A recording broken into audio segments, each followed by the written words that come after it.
Welcome back to our channel, kung saan tinatalakay natin ang pinakabago at pinakaimportanteng balita tungkol sa modernisasyon ng ating sandatahang lakas. Sa video na ito, pag-uusapan natin ang isang makabuluhang butas sa modernisasyon ng Philippine Air Force, ang aerial tanker capability. Alam natin na crucial ito sa pagpapalawak ng abot ng ating eroplano, lalo na sa mga long-range missions at mabilisang disaster response. Pero here's the catch, mahal ang bagong eroplano, at limitado ang budget under Horizon 3. Kaya't magandang tanong, posible bang gamitin ang second-hand airliners at ipa-convert bilang aerial tankers? Alamin natin kung feasible talaga ito, kung pupwede itong gawin ng cost-effective, technically viable, at sustainable. Mula sa global examples hanggang sa local considerations, kasama kayong lahat sa detalyadong analysis.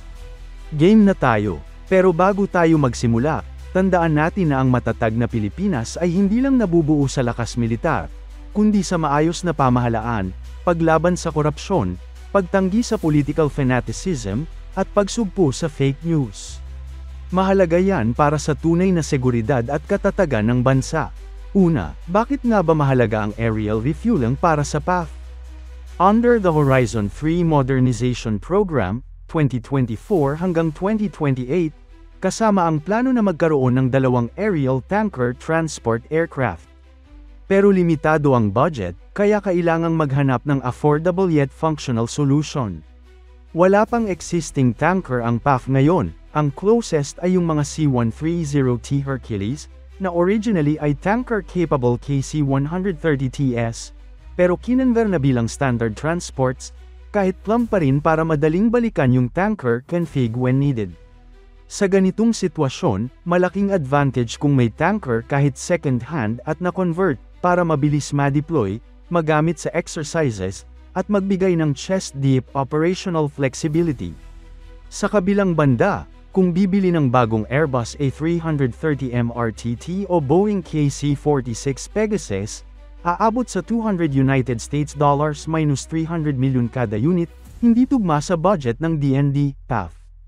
Kaya naghahanap ang Max Defense ng cheaper but viable alternative. Tingnan natin ang mga halimbawa. Ang Airbus A330 MRTT ay matagal nang ginagamit sa iba't ibang bansa, at interesting dito, karamihan sa kanila ay galing sa mga dating commercial airliners. Sa Spain at Brazil, pawang second-hand A330 ang kinuha, mga airframe na dating ginagamit ng mga airline pero na-repurpose bilang military tanker aircraft. Pagkatapos ng pandemya, maraming eroplano ang naging surplus dahil bumagsak ang air travel, kaya mabilis at mas mura itong nakuha ng kanilang Air Force. Sa Canada, 9 na A330 MRTT ang in order, at 5 sa mga ito ay second-hand din na galing sa civil aviation. Sa Australia naman, 7 KC-30A ang ginagamit ng Royal Australian Air Force, at 5 sa mga ito ay dating pagmamay-ari ng Qantas na in-upgrade para maging tanker at transport aircraft. Makikita natin na hindi isolated case ang ganitong approach, may malinaw ng precedent at success stories sa iba't ibang bansa. Bukod sa Airbus, may option din sa Boeing 767 platform. Halimbawa, ang Colombia, gumamit ng second-hand Boeing 767 na converted to tanker ng Israel Aerospace Industries, kilala sa kanilang KC-767 MMTT conversions.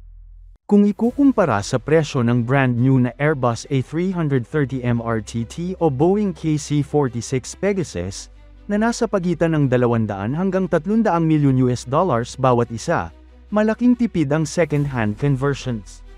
Sa ilang kaso, under $150 milyon lang ang conversion cost bawat aircraft, kasama na ang lahat ng modifications at systems integration.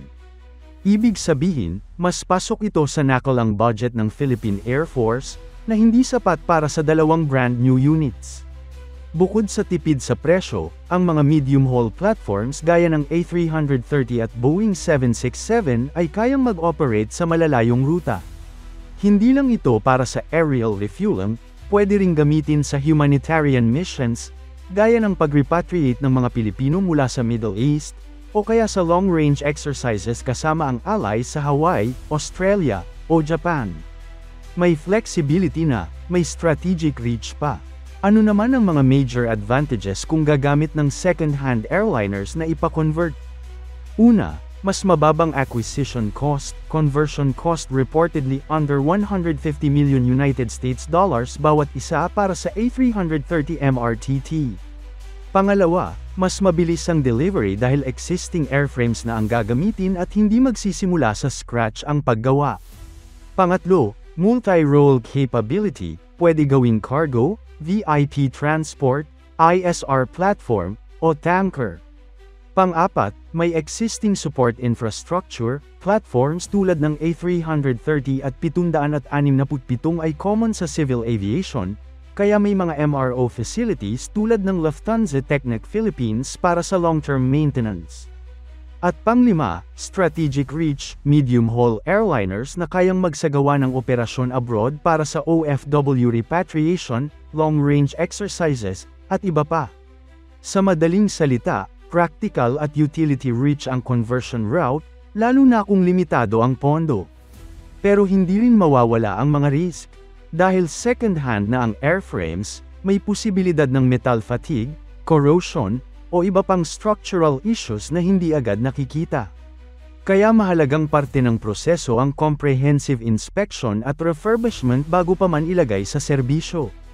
Kailangan ding siguraduhin na ang conversion ay gagawin ng may experience na kumpanya at may kasamang warranty para hindi mahirapan ang PAF sa long-term maintenance at repairs.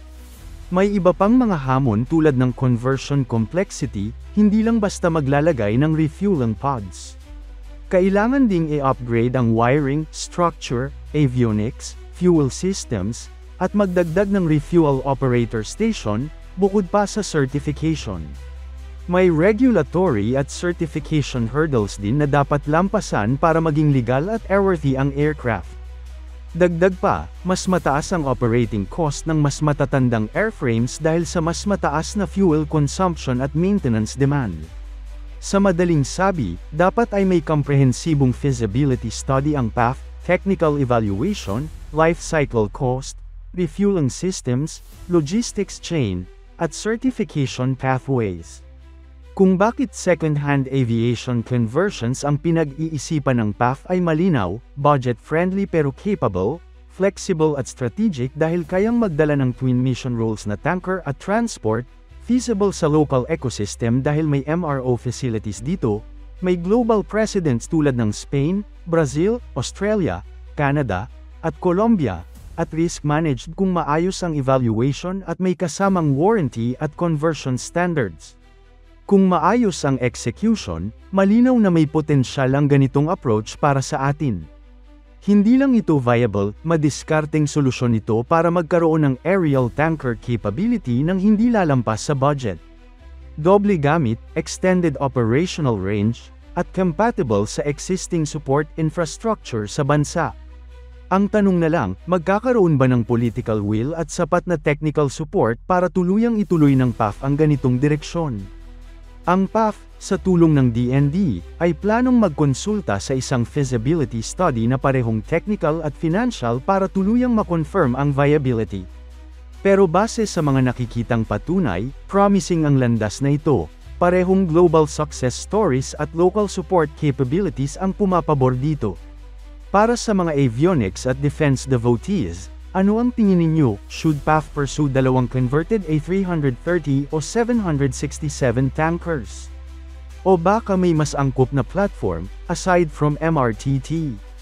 E-share ang inyong thoughts sa comments, excited po akong marinig ang inyong perspective. Maraming salamat sa panunood. Kung nagustuhan nyo, like na, share, at subscribe for more Defense Tech Taglish breakdowns. Kita-kits ulit sa susunod, let's fly high, sa knowledge. Hanggang sa muli, welcome back to our channel.